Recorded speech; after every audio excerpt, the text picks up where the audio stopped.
noches, ¿cómo andan? ¿Cómo les va? ¿Qué cuentan? Muchas mujeres de blanco hoy. Sí, Mirá vos. todas de blanco. Primavera. Buenas noches, señora. Hola, señor, ¿cómo Siempre la va? más canchera, ¿cómo le va? ¿Bien? Mirá qué linda que está. Sí, siempre está linda. ¿Eh? Sí.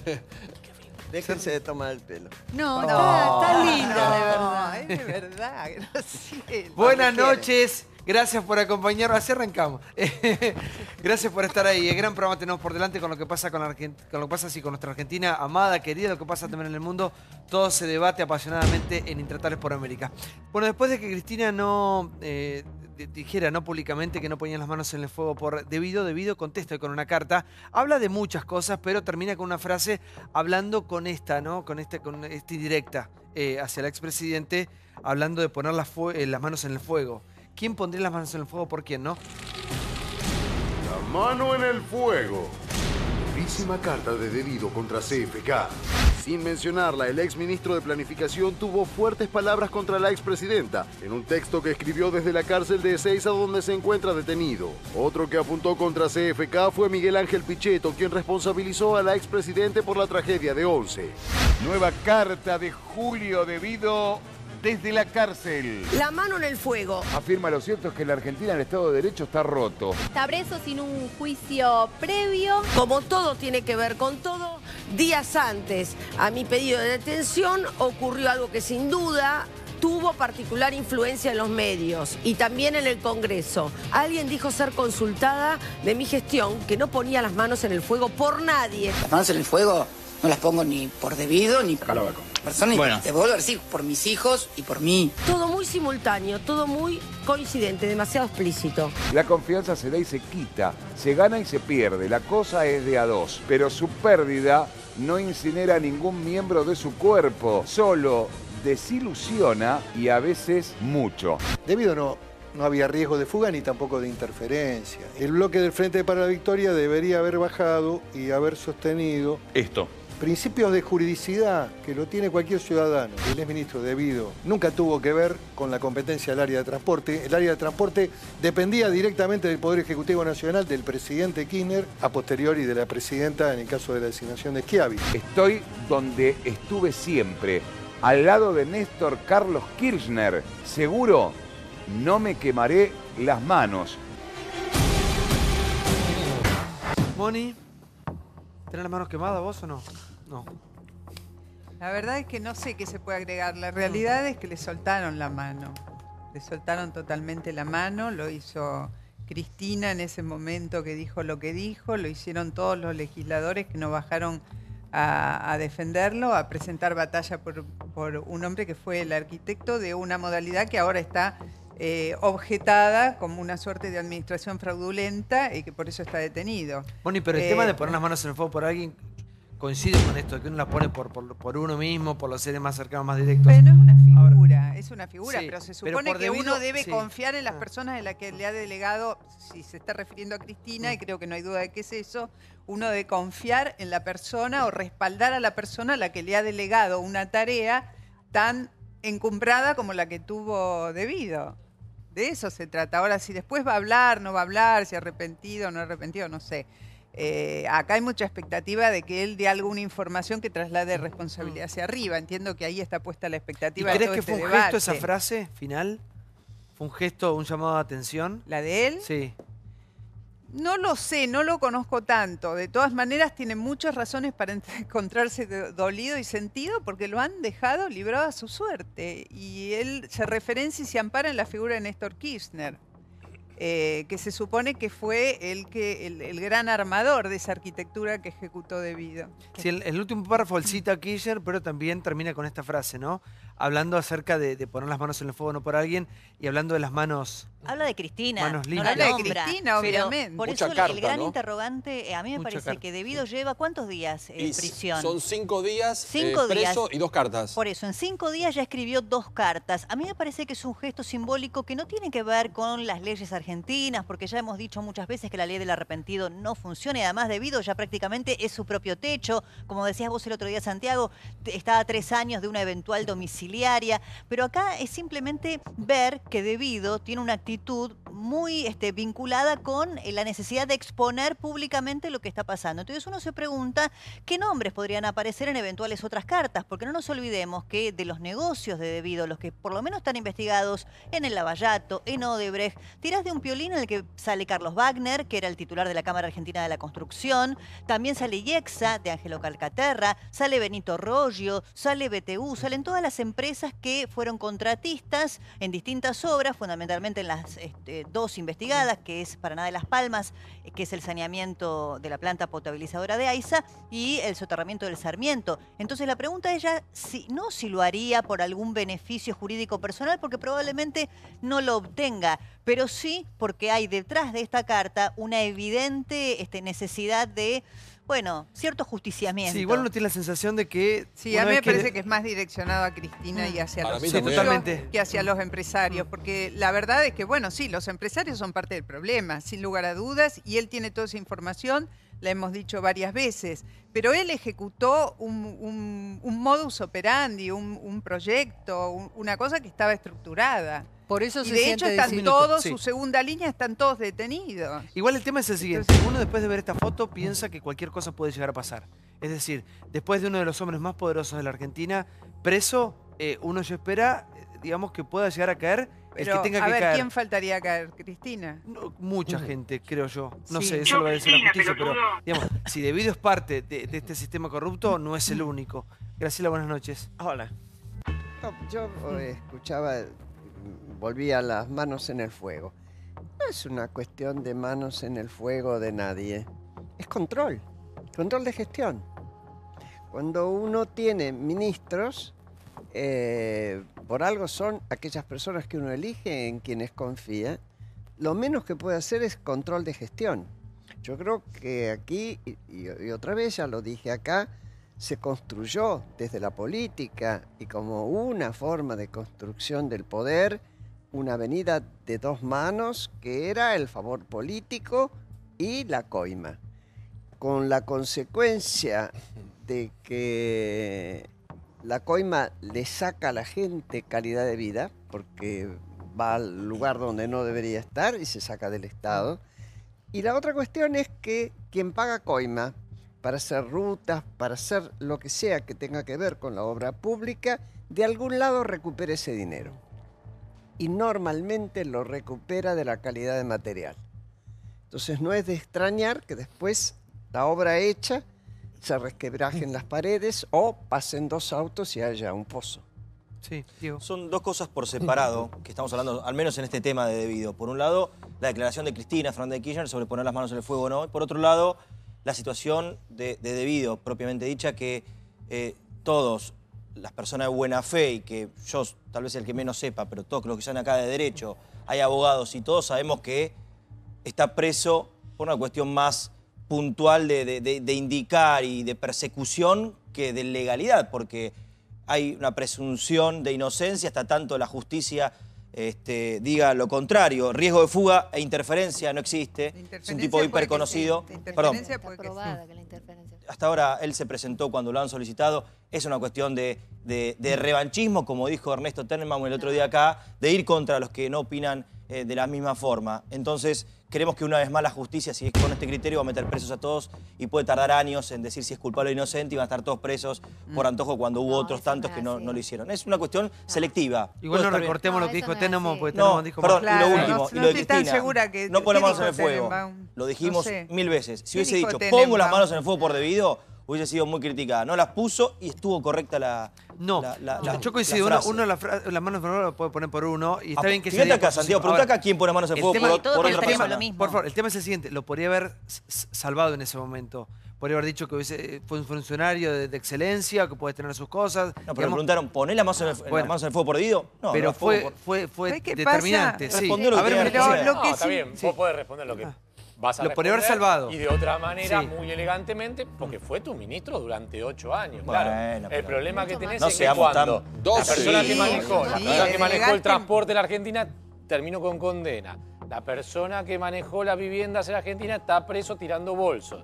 La persona que manejó los contratos con vialidad está preso y si pones la mano en el fuego, lo más probable es que te quemes, ¿eh? Lo más probable es que te quemes. De cualquier manera, me hubiese gustado ver con este ahínco que se defiende, que debido quede libre hasta que la condena lo lleve efectivamente a prisión, que se hubiese hecho lo mismo con todos los presos que hay en la Argentina. Porque en la Argentina hay 53% de presos sin condena. Entonces, me parece que a debido... La justicia tiene que cambiar claramente. Bueno, estamos obviando un dato. En los últimos días se conoció de que un empleado del nivel medio hacia abajo le ordenaron mandar a quemar unos papeles en Río Turbio, deshacerse de unos papeles y él los sustrajo y se los entregó al nuevo interventor. Entonces, ojo, que la destrucción de pruebas es posible y que gente que aparentemente es muy honorable, en tren de salvar su propia situación, mandaría a destruir pruebas si tiene poder. Entonces, a ver, no estemos tan seguros. Un minuto, ya voy, sí. Freddy, buenas noches. ¿Qué tal? Buenas noches. Sí, es cierto lo que se dice aquí. Técnicamente hay dos razones para ponerlo preso, pero también es una facultad discrecional del juez con determinados elementos. Primero, eso es lo que hay que decir.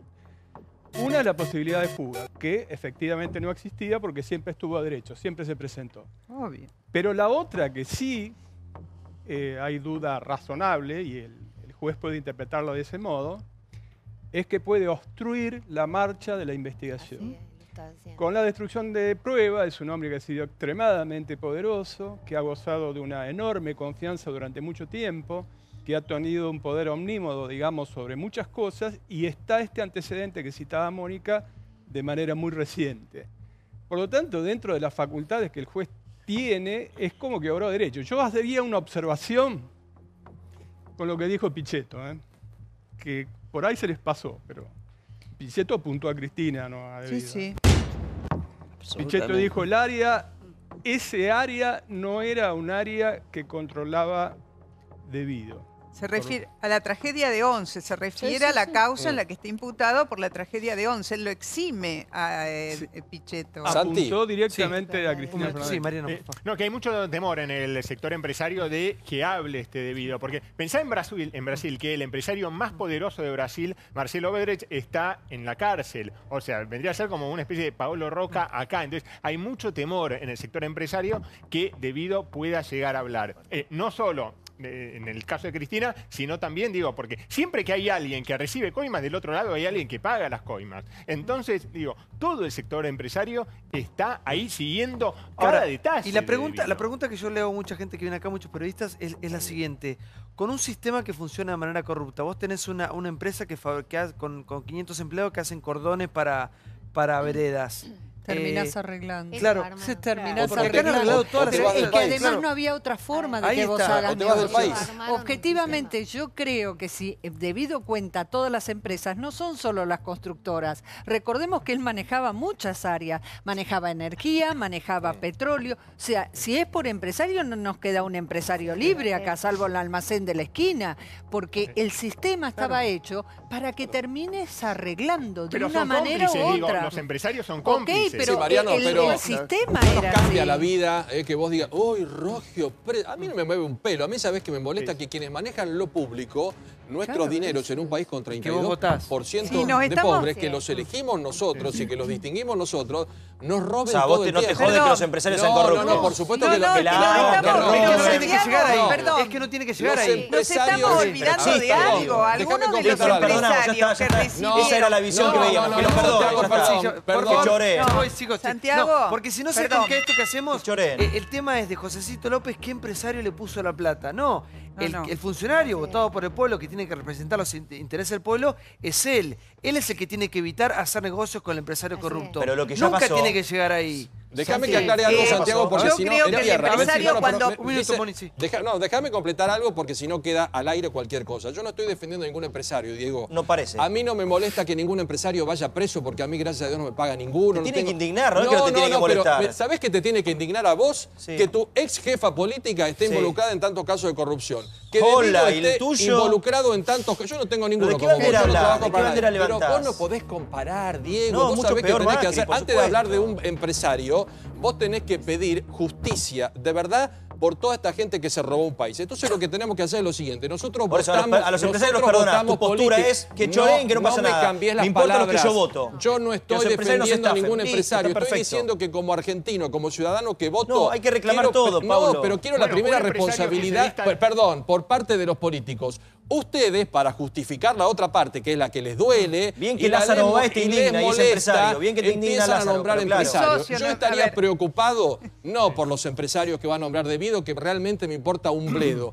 Yo estaría preocupado porque este hombre, que estaba acostumbrado a vivir como vivimos nosotros, pero multiplicado por 100, está en un lugar que es realmente indigno, no tiene libertad, comparte un pabellón de Morondanga con otros presos, se le acabó todo. Entonces puede hablar, puede hablar. Sí, senadora.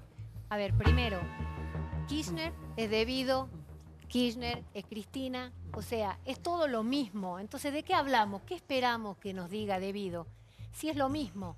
Son la cúpula del poder que ha armado un sistema mafioso en la Argentina. Entonces, cuando vos armas todos los sistemas para que se pueda robar, después es fácil que vos le eches la culpa al que vos quieras.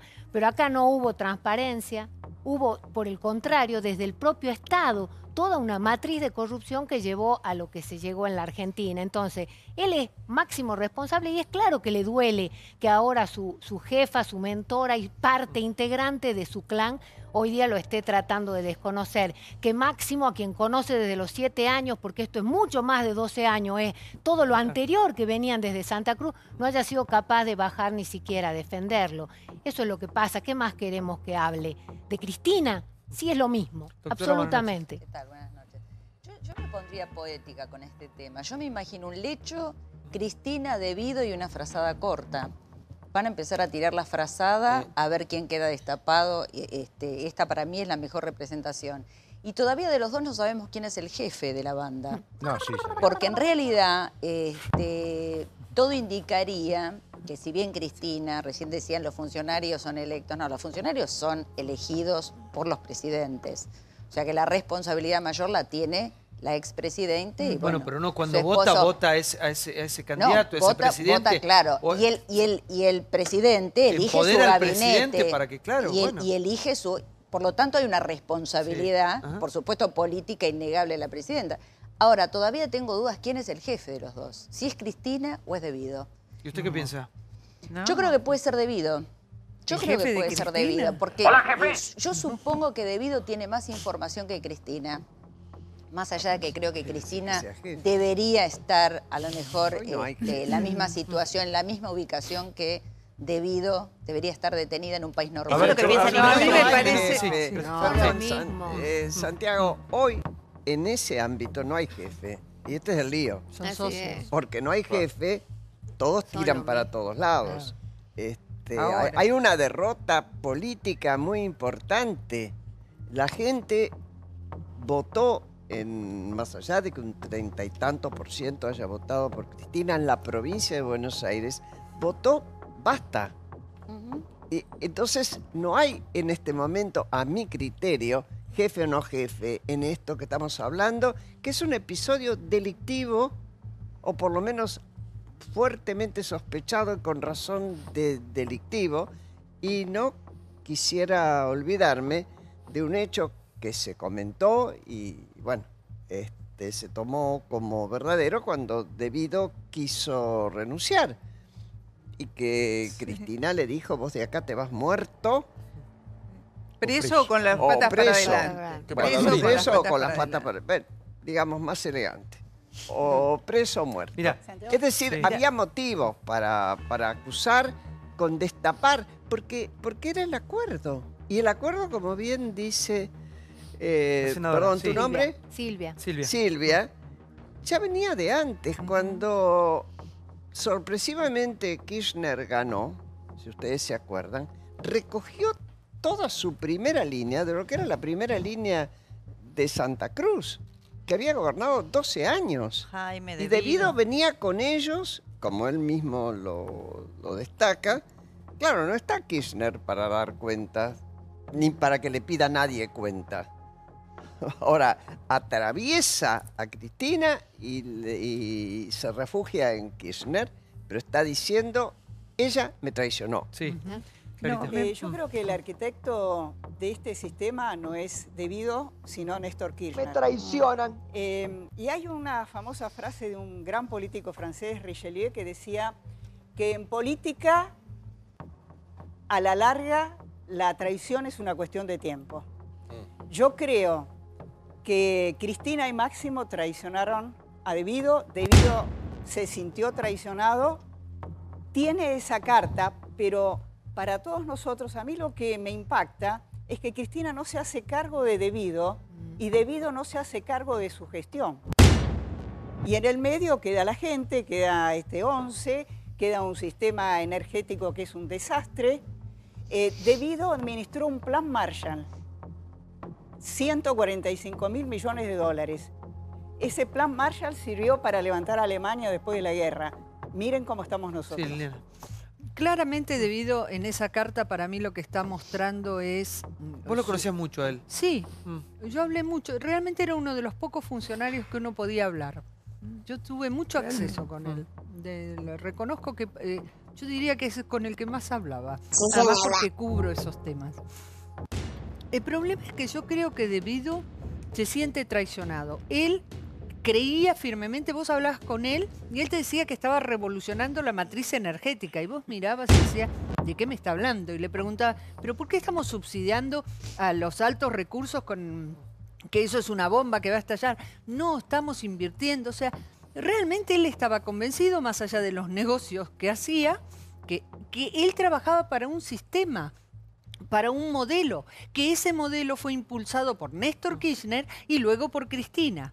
Apenas Cristina asume, ella lo ralea, pero realmente lo quiso echar, quiso que se vaya. Después descubrió que no podía irse, que es distinto, y lo soportó, lo tuvo que aguantar. ¿Por qué? Porque él tenía todo lo que Néstor le indicó en cuadernitos, porque no había sistemas informáticos. Bueno, pero vos lo podías cortar. Supongamos que Cristina tuvo la oportunidad histórica, cuando asumió, de cortar con toda la corrupción del marido. Olvídate. Bueno, la siguió. La siguió. Yo pensaba que es peligroso hablar de... Insiste Cristina, insiste Devido respecto a que no hay Estado de Derecho. Y la verdad que podemos discutir que hay, en algunos casos, como el chico de Nicolás, que terminó detenido por un tuit que estaba haciendo una canción de cancha y qué sé yo. Me parece que hay como en algunos momentos desfasaje hacia el Estado policial que podemos discutir. Pero la verdad que lo corrijo a Gustavo, hay más del 75% de los 75.000 presos, según la fuente de la Procuración Penitenciaria, que están en prisión preventiva en la República Argentina. La mayoría son jóvenes, pobres y del conurbano bonaerense.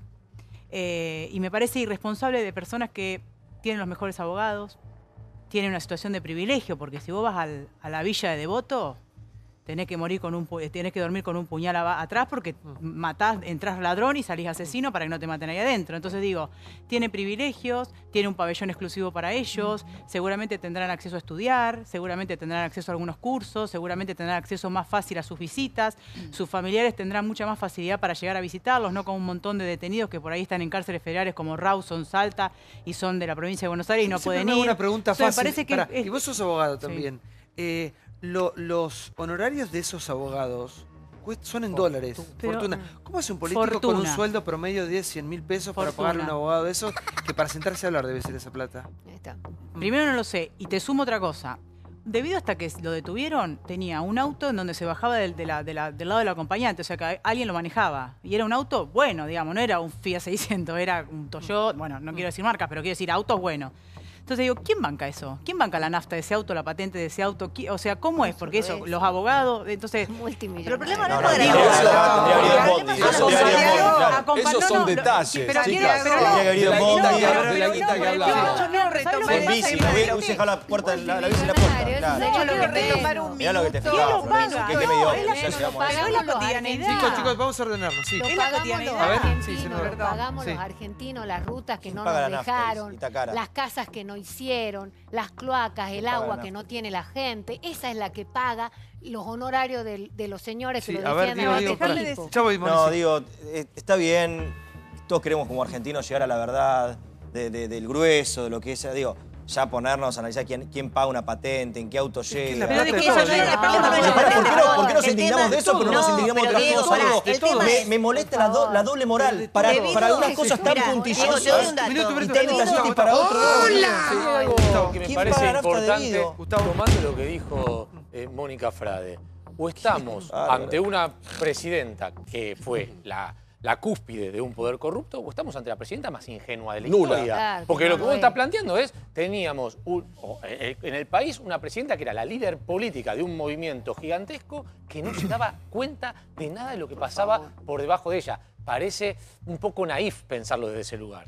No, yo quiero decir algo porque estaban hablando recién de las responsabilidades empresarias, la coima, el pago de coima. Me parece que acá estamos perdiendo de vista algo. Eso no importa, Mónica, eso no Espera, déjame hablar. Yo voy a enfocar un tema, después vos opinás y decís lo que quieras y los chicos también. A mí me parece que acá estamos perdiendo de vista que quienes han investigado la trama del poder en estos años han descubierto que la trama de la corrupción no era me pagás una coima para hacer tal, sino que se asociaban. Se asociaban. A ver, Lázaro Báez no es un empresario que pagó una coima, es un socio, es un muñeco que construyeron para apoderarse del negocio. Eso no es un empresario. No, es una asociación ilícita. Eso no es un empresario, eso es una Bueno, por eso te digo, esto es parte de un proyecto y de un armado. Y como hay varios que eran más socios que empresarios que pagaban coima.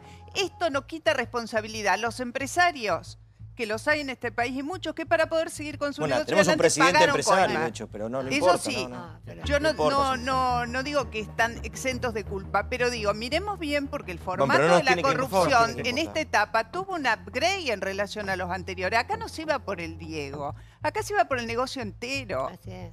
El poder político se asoció. No era el Diego, era el 15. Sí, para empezar a hablar. Sí, Rubén. Digo, el sistema legal argentino, Debido siempre supo en qué se metió y Cristina también. Habría que retrotraerse al funcionamiento de la bicameral de lavado de dinero cuando estábamos recién empezando a ver a dónde habían ido los fondos de Santa Cruz. Y les puedo asegurar que Cristina sabía muy bien lo que pasaba con todo ya en ese momento. Y Debido también. Y Debido siempre supo cómo los Kirchner trataron a su gente. Que en realidad lo trataban más como personal de servicio que como funcionarios. Así que siempre supo que la traición estaba a la vuelta de la puerta en el momento en que conviniera que saliera de escena. Ahora, digo, para calmar un poco expectativas, ojo que el sistema legal argentino tampoco va a permitir darle suficientes incentivos para que Debido hable. Porque estamos hablando específicamente de este tema de qué cantidad de tiemblan los empresarios. Sí, los empresarios están temblando, pero la verdad que si llaman los empresarios, sus abogados le van a decir, mira, es medio difícil que Debido le pongan una cámara y empiece a denunciar gente. Primero, porque no hay incentivos legales. Segundo, va a quedar, si no habla, los delitos van a quedar siempre en este largo proceso de juzgamiento. Recordemos que con apoyo de este gobierno, porque no están apurándolo, no hay ley de decomiso votada, por lo tanto, puede seguir siendo negocio el tema de que no terminen descubriéndome a un delincuente en todo lo que se metió. Entonces, no esperemos que acá vaya a haber un lavallato, porque la ley de Brasil no tiene nada que ver con la nuestra. Los aprendidos no son premiados. Mira, yo tengo estuve escuchando, digamos, todas las opiniones y primero me parece que el sistema corrupto es permitido por el estatismo berreta, digamos. Es el estatismo berreta el que crea las ventanillas para que luego el sistema pueda producir el enriquecimiento del funcionario y eventualmente el favor del empresario. Pero el rol del empresario no existiría si no existiera la ventanilla generada por el estatismo berreta. El segundo punto que a mí me gustaría, en cuanto se discutió aquí la pirámide, digamos, la verticalidad del mando, yo en ese punto tengo una teoría, digamos, acá se habla de asociación ilícita como si un conjunto de personas dándose cuenta de repente que están en el Estado y pueden aprovechar esa situación, se empiezan a hacer millonarias. Mi visión es contraria. Yo creo que esta es una banda que se formó primero, hace muchísimos años, hace 30 años, que tomó los hábitos de la política, el ropaje de la política, se infiltró en la política disfrazada de política y de allí tuvo acceso a botines que obviamente siendo una banda operando en el sector privado no hubiera tenido acceso ni aunque afanaran los 25 bancos más grandes del país. Entonces me parece que la situación es inversa. No es que la banda se dio cuenta de repente que estaba ante una fortuna y se hizo banda. No, era una banda, se disfrazó de político y llegó a un lugar que le iba a dar un botín inalcanzable desde otro lugar. Hablando de botines, vamos a ver qué pasa con la República Argentina y con la economía, porque es cierto que la economía está... hay números que preocupan y mucho, ¿no? Duhovne habló de todo esto. ¿Qué pasa con la economía de la República Argentina hacia un futuro cercano? ¿Cómo está hoy y hacia dónde vamos? Ya te lo explicamos, ya te lo contamos. Esto pasó hoy. Con esta reforma, lo que va a ocurrir es que vamos a ir a una economía muchísimo más competitiva con costos mucho más bajos. En los impuestos internos, digamos, así como tenemos algunas subas en algunos productos que tienen que ver con alcohol, tabaco o bebidas azucaradas, también tenemos bajas muy marcadas en lo que hace al consumo de automóviles, de productos electrónicos. Los sueldos más bajos, los de hasta 12.000 pesos, no van a pagar impuestos a las contribuciones patronales y a partir de ahí se paga simplemente por la diferencia. Vamos a extender a otros activos financieros el impuesto a las ganancias por rentas obtenidas por las personas humanas. También vamos a aumentar la deducción especial en ganancias para los trabajadores autónomos. Ustedes saben que hoy los trabajadores autónomos tienen una deducción mucho menor que los trabajadores en relación de dependencia, están discriminados, entonces hay un problema de inequidad horizontal, porque dos personas que hacen el mismo trabajo bajo distintas formas de contratación tienen distinto nivel de imposición. Vamos a eliminar el impuesto a la transferencia de inmuebles, que pensamos que es un impuesto que hoy traba el mercado inmobiliario porque afecta con una alícuota de 1,5% a todas las transacciones inmobiliarias, dificulta el acceso a la primer vivienda. Bueno, a ver, muy fácil, a grosso modo, ¿qué anunció Duhovne hoy? Bueno, los números finitos, sí. La letra chica todavía no está, los diputados incluso se reunieron después y hicieron las preguntas cuánto, cómo, dónde y se fueron sin respuesta. Sacaron de un lado y pusieron en otro, digamos. Sí, pero no, eso de sacar de un lado y poner del otro todavía no te queda claro. Concretamente, la buena noticia, empecemos, para comprar celulares, monitores y teléfonos, por ejemplo, televisores, cero arancel. Antes tributábamos hasta... Bueno, esto va a ser si se aprueba en el Congreso. Hoy pagás cada vez que compras un televisor un 17% más. O sea, de ¿Y va a bajar el precio, Liliana? Esa es la pregunta. No, pará que ¿cuándo vamos a pagar 20% menos? ¿Qué fecha? Esto sí va a bajar porque ya lo vivimos con las computadoras. Claro. Eso sí lo vivimos. ¿Bajaron las computadoras? Bajaron respecto de lo que estaba. Pero a ver, bajaron porque son más viejas. Te vas a poder comprar un auto hasta 800.000 pesos y te van a bajar 10% los impuestos. También vas a poder, una moto de gama media hasta 140.000 pesos le van a quitar el arancel del 10%. Pero si te gusta comprarte un avión, olvídate, porque ahí te van a poner un impuesto del 20%. Vamos a las malas, si a ustedes les gustan beber. Whisky, coñac, champagne, vino, olvídate. Ahí cerveza tampoco. Cerveza también, pero cerveza un poquito menos. Está bien, hace bien a la salud. Es buena eso noticia, está bueno. No es mala. Ahora, te aumentan, por ejemplo, el tema de las gaseosas con azúcar, tampoco, pero si tomas light, hace mal. Agua. Ahora, eso parado en la... Ahora, también después lo que es positivo, me parece, pero sigo sin decirte en cuánto, es que los autónomos van a poder descontar más de ganancias. Se va a gravar la renta financiera. Dicen de 50.000 a 100.000 al año, ¿puede ser? En realidad todavía el número no se conoce. Yo creo que, ¿sabés qué hicieron? Presentaron todo así sobre la mesa. ¿Para qué? Para después de negociar. Porque te queda claro que, por ejemplo, a Mendoza, que le suban aranceles al vino o a los espumantes no le va a hacer ninguna gracia y van a pelear. En el caso de las provincias azucareras. Entonces, en síntesis, vamos a pagar más impuestos en algunas cosas.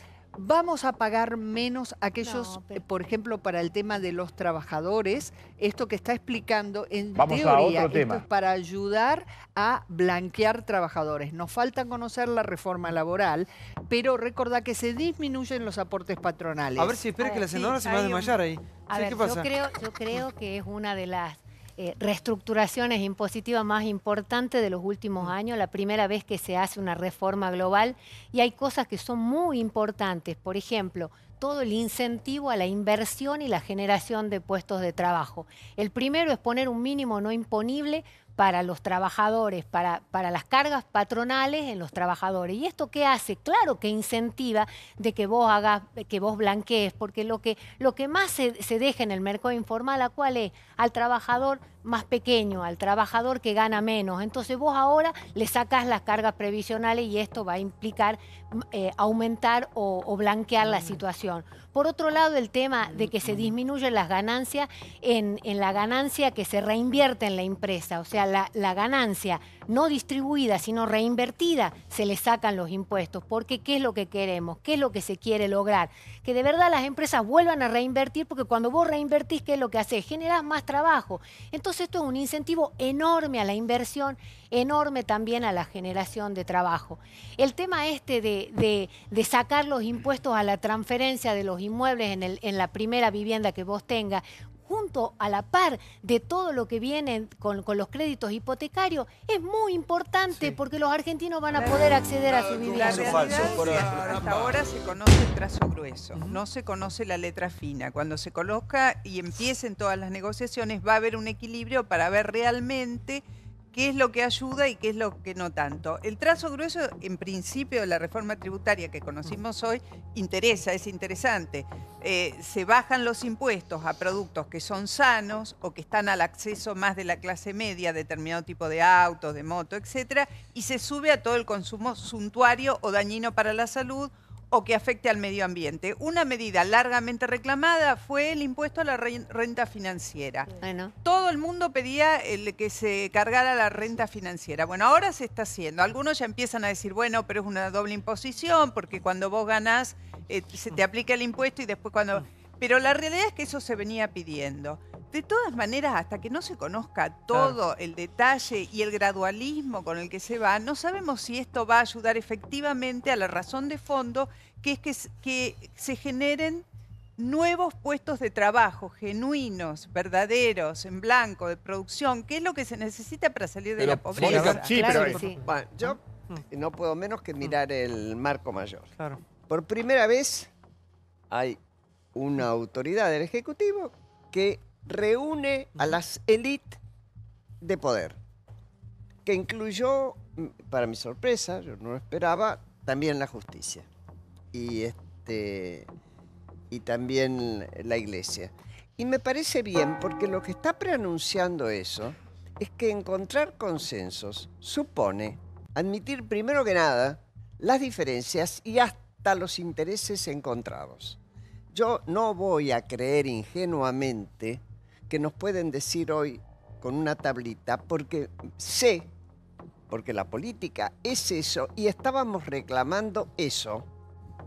Hay quienes pedían el pacto de la Moncloa. Bueno, yo estoy pidiendo negociaciones, así sea parte por parte, que se van a tener que sentar y medir qué cosas se pueden hacer, claro, y qué cosas no se pueden hacer y hasta dónde. El equilibrio en nuestro país en el tema de economía es casi de relojería. Por lo que sé, yo no soy un especialista, pero tengo bastantes amigos economistas, y me parece que lo que se está intentando, y ojalá quienes deberían entrar en ese consenso lo entendieran y tuvieran alguna necesidad de que este país alguna vez fuera mejor, salgamos de las cuestiones de coyuntura. Me parece que lo estaban diciendo, por ejemplo, el plan austral, que todo el mundo festejó y que estuvo bien, y de repente, por las circunstancias económicas del momento, terminó ahogado. O la convertibilidad, que lo saca del apuro a Menem, y cuánto dura, bueno, se terminó pagando en el 2001, y así cada vez algo, la soja, un yuyo miserable, entre comillas, que te saca de apuro en una época, pero después ya no lo podés estirar si no tenés otras políticas. Y yo creo que en este momento, sin que haya garantía de que todos tengan la misma visión y que no se quiera reclamar, desgraciadamente, derechos adquiridos, mal adquiridos. No van a faltar tampoco, ¿eh? No van a faltar sectores que crean que no tienen nada que poner, porque en la búsqueda de consensos alguien tiene que dar algo para recibir otra cosa. Sí, y eso está visto.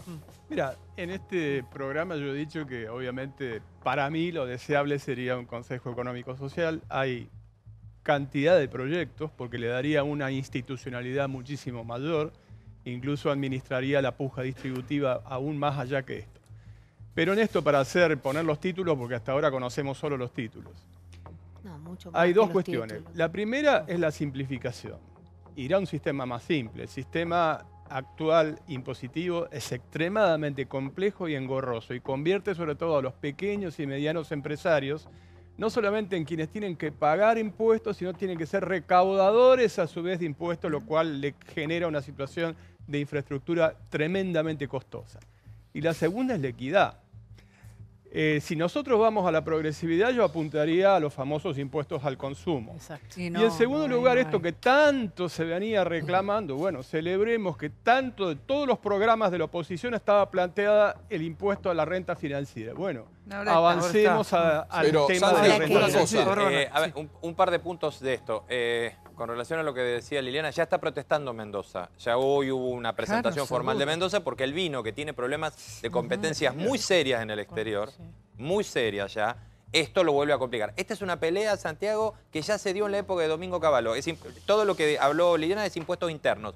Toda la guerra de impuestos internos ya la vimos en la época de Domingo Cavallo. Y es lo que hace que el gobierno pueda beneficiar en otro sector. Punto 2. Los sectores están mirando cada uno de estos puntos de la reforma, pero los empresarios están mucho más atentos a la reforma laboral. La reforma laboral ya se distribuyó a los abogados de las empresas por un lado de la CGT y por el otro de los sindicalistas. Desde ayer la están analizando.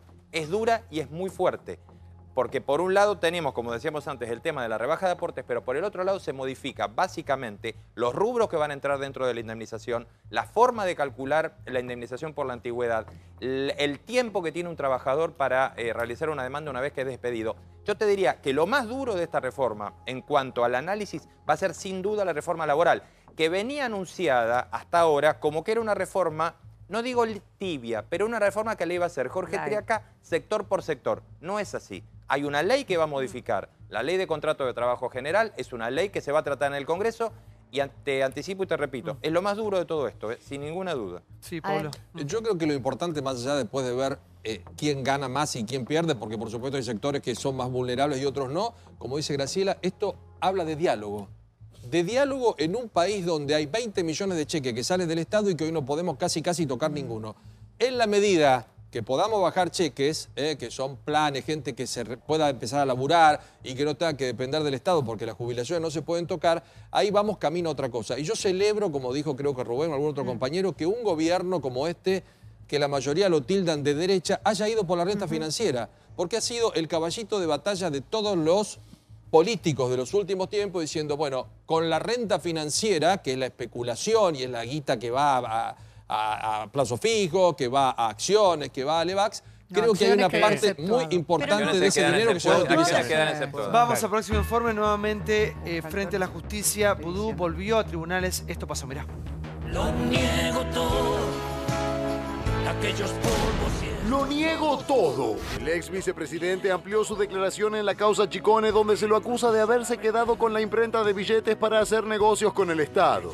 Esta causa tiene varias particularidades. Una es que está completamente dada vuelta la carga de la prueba y sin embargo así todo algunas cosas pueden probarse en un sentido lógico casi imposible, que es probar lo que no se hizo. Fue tan fuerte la presión para encontrar mi relación con Van de Broele que se hizo de todo. Se allanaron hoteles, se buscaron fotos. Leímos un día en una tapa de un diario que el fiscal ya tenía el video arriba de la mesa en el cual yo estaba con Van de Broele. Sigo diciendo lo mismo. No lo conocía, no lo conozco y repito, aunque la lógica formal hace imposible que pueda probar la negación de algo, en este caso está casi comprobado a esta altura del debate. Supongamos que la hipótesis respecto a la entrega de acciones a través de terceros fuera hacia mi persona. Entonces el 70% de las acciones hubieran pasado a mis manos. Resulta que en este tramo tenemos al señor Nicolás Tadeo Ciccone, que según la documentación que obra en la causa, transfirió el 35% de las acciones. O sea que restaría otro 35%. Obviamente falleció uno de los hermanos Ciccone, pero cuando uno mira la documentación, él transfirió el 25% de sus acciones. Estarían sumando el 60%.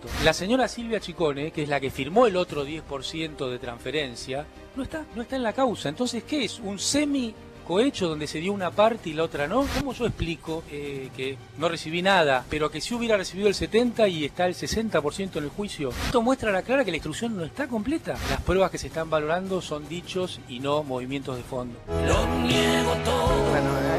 Bueno, a ver, Débora, repasemos un poco. Bueno, la causa Ciccone es la causa que sin duda más preocupa al ex vicepresidente Amadou Boudou y que en su momento más preocupó a la expresidenta Cristina Kirchner. Cuando comienza la investigación por el caso Ciccone, cuando había ganado Cristina con la fórmula que llevaba a Boudou como compañero, no nos olvidemos que ante una de las primeras medidas, que fue un allanamiento en una de las propiedades, lo que hace la expresidenta, hablando de Gilles Carbó y su renuncia, es sacar en primer lugar al procurador general Esteban Righi, que era un hombre importantísimo, además de una estrecha vinculación personal con los Kirchner y muy probo, además, en su función. Además sacó al juez, que era Rafecas en ese momento, e hizo volar de un plumazo al fiscal, que era Rívolo. Así empezó la investigación por la causa Ciccone y esas fueron las decisiones que tomó Cristina Kirchner, la titular del Ejecutivo, respecto de la justicia, hablando de la independencia de poderes que hoy tanto reclama el kirchnerismo respecto de sus funcionarios investigados. Ahora, bueno, está en el banquillo de los acusados. Me llama la atención esta declaración que hacía en el juicio cuando negaba totalmente su relación con Van der Broele, porque lo que se probó en la investigación es que se pagaban las cuentas del cable, el alquiler, en fin, era un vínculo que quedó probado en la investigación judicial. Graciela. Yo creo que no hay ni adjetivos, ni nada. A mí no me alcanzan, honestamente, porque aparecen como figuritas de las que nadie después daba cuenta. No eran responsables de nada. Nadie era responsable de ellos, ni ellos eran responsables de nada. Entonces uno se pregunta, ¿qué estaba haciendo? ¿Por qué actuó en la Casa de la Moneda? ¿Cuál era la necesidad? A mí no me cabe en la cabeza, todavía no tengo explicación. ¿Qué hacía ahí? A menos que sea quedarse con algo. Una cosa más.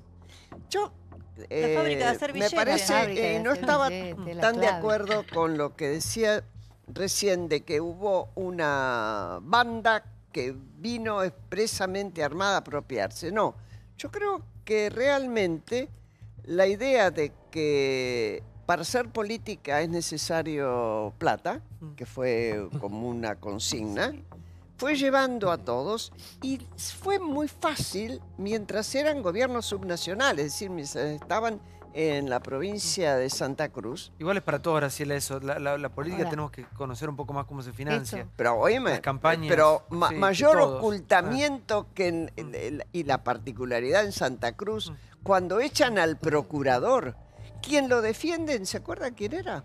Zaffaroni, que dijo que Kirchner era un dictador. Llega a la corte lo vuelve a poner y nunca lo nombran. ¿Ustedes se acuerdan de ese episodio? Sí, se sacó de encima al procurador para que no vigilara qué es lo que pasaba. Ahora, Boudou es un invento posterior, no viene de la historia anterior de Santa Cruz. ¿Pero por qué le bajas tanto el precio a Boudou? El precio. Mira vos. El precio a Boudou, porque Boudou, de hecho, en su momento, era un político con muy buena imagen y se hablaba que era el delfín del kirchnerismo. No era un político con buena imagen. No solo con... Oíme, en su momento iba a los programas, tocaba la guitarra. ¿Vos crees que tocar la guitarra iba a ser buen político? Boudou era el delfín, era el sucesor de Cristina. ¿Sabes qué pasa? A ver, un minuto. No fue muñeco que creó Cristina. Boudou me iría realmente bien. Ahora, yo no sé por qué se sorprenden de que Boudou niegue todo. Es una persona que... Pero hablamos de Boudou con el diario de Loco. Hoy lo ves ahí negando todo. Pero perdóname, una persona que estar casado. A ver, ¿quién puede negar estar casado o tener los papeles solamente para no dividir los bienes con tu exmujer? Se olvidó. ¿Quién puede poner... Bueno, la memoria selectiva. Fijó domicilio en un médano. Fijó domicilio legal en un médano.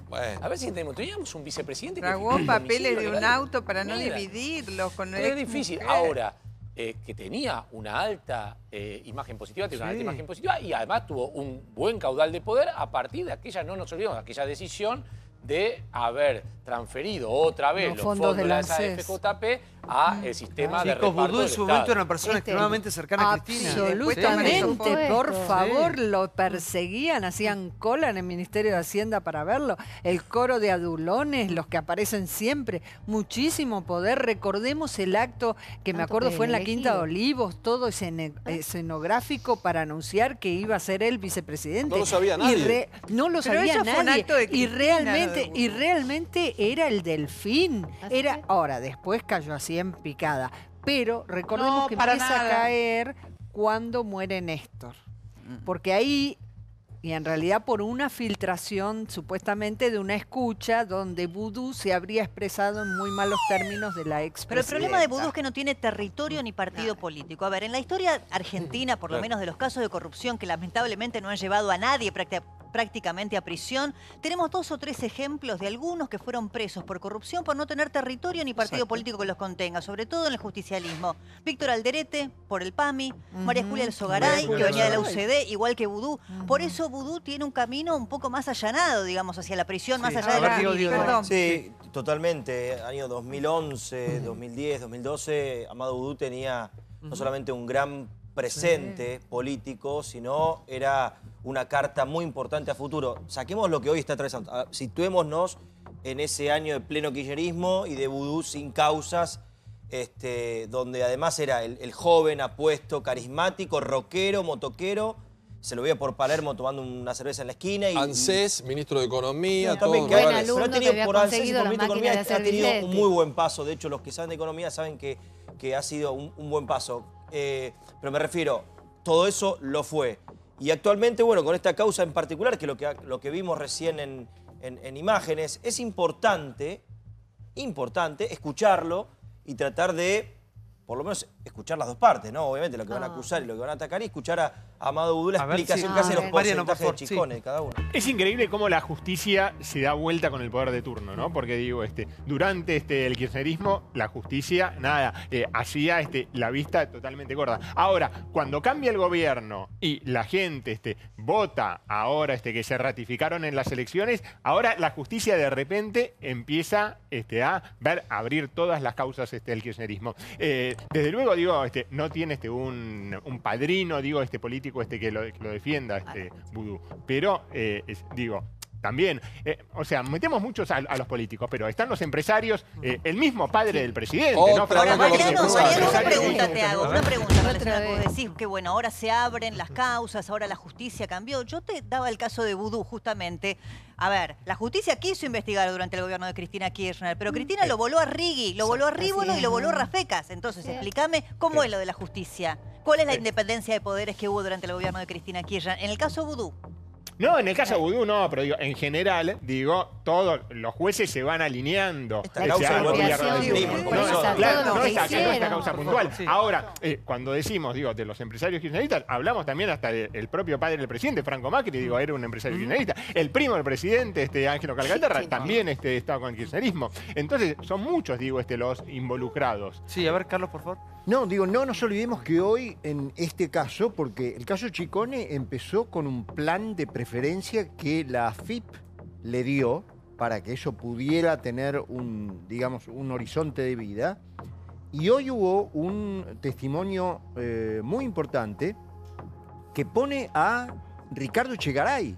Quizá Ricardo Echegaray sea el próximo en la cola a partir de este testimonio que asegura que en la AFIP no había un papel, entre ellos el que autorizó un plan inaprobable de ninguna manera para que Chicone pudiera salir de la quiebra, autorizado por Ricardo Echegaray. Él se quiso escudar en que justamente Vudú, en ese momento, en su calidad de ministro de Economía, le había dado una instrucción, pero eso no le sirve. Así que Ricardo Echegaray es otro que puede estar en la mira inmediata de la justicia para ser el siguiente en la cola. Me parece que acá perdemos de vista que hay un actor central sea potencial inspirador de todas estas cosas que hoy se están investigando, que no está más que Néstor Kirchner. Ah, no, por supuesto. Porque nosotros nos estamos acordando de aquel sábado memorable en que Cristina, en el medio de una escena que parecía un Martín Fierro, donde se iba a designar a un ganador desde el secreto más encriptado de quién iba a ser el vicepresidente, lo presenta como una estrella, Amado Vudú. Y entonces pensamos que Amado Vudú es una creación de Cristina, pero Amado Vudú tiene existencia anterior a Cristina y no sabemos si el plan de Chicone no tuvo un inspirador que hoy ya no está para dar ninguna explicación. Yo estoy totalmente de acuerdo, por eso, más allá de que Graciela recién, y obviamente, por supuesto, tenés todo el derecho de no estar, de disentir conmigo, pero a eso me refiero con el concepto de banda. Santiago. Es decir, acá hubo una banda creada por Néstor principalmente, y la mayoría accionaria era de Néstor y de Cristina. Debido era el gerente. Y a partir de allí empezaron a operar primero en Santa Cruz y luego trasladaron ese modelo a la nación. Los que han investigado mucho este tema, de qué pasa con la muerte de Néstor, dicen que cuando Cristina se enfrenta con esta situación, para poder reconstruir toda la información, tiene que ir radialmente a cada uno de los actores, porque ninguno concentraba toda la información de cómo se estaba manejando. Y ella era presidente. Pero perdón, Mónica, ¿qué? ¿Para cortarlo o para seguirlo? Porque para seguirlo. Vos podés tener a tu marido presidente metido en un montón. Las cosas que sabía, intuía o sospechaba, pero que no tenía la letra, pero la vos que tenías estaba en el dos chances. cuadernito. O lo ratificabas y lo continuabas, o lo cortabas. Tenías dos alternativas. Yo me niego, como dice Gustavo, a creer que la señora era tan nula que no sabía, pero tenías dos caminos. Con esa información hizo lo que hizo. El tema Chicone tiene datos increíbles. Es una empresa que se nacionaliza y nadie protesta. Es rarísimo. Tal cual. Es decir, nadie conocía quiénes los dueños de Chicone. Y Chicone, la máquina de imprimir billetes, es una idea de Néstor Kirchner. Que después Néstor Kirchner muere, Cristina no lo sabe controlar y encuentra un gerente berreta que es Vudú. Sí, por favor.